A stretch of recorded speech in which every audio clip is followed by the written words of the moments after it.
Schools have not reopened since closing in March, with exception made for the students sitting current CSEC exams.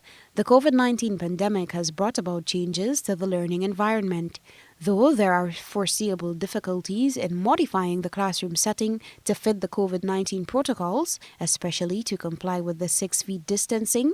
The Ministry of Education has been working on plans to make the new norm work in time for the new school year. In fact, a blended approach will be applied to learning.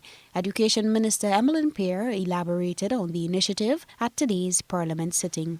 The intention at this point is to have a blended approach going forward, meaning face-to-face as well as online. And one of the basic primary reasons for that is the fact that in any classroom in Grenada at this time, Carriacou, Martinique, if you're going to be social or physically distancing 6 feet apart, it would be impossible to accommodate the same number of students that you accommodated before we went on or during this period.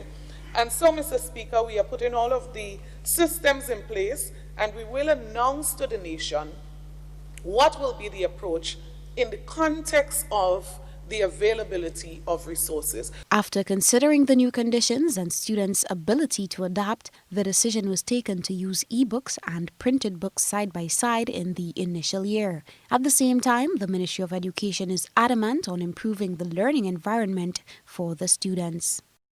So we are not going to be, as old people would say, braps, moving from X to Y. We are going side by side for one entire school year.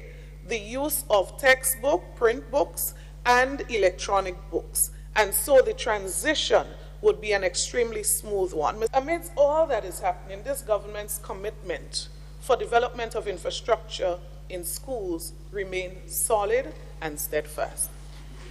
We have said that we understand that our students and teachers need better environment for teaching and learning. And we have kept that commitment, and we continue to keep that commitment. So far, the government has received up to 60% of the electronic devices for secondary school students, which will aid in the transition to include e-learning into schools.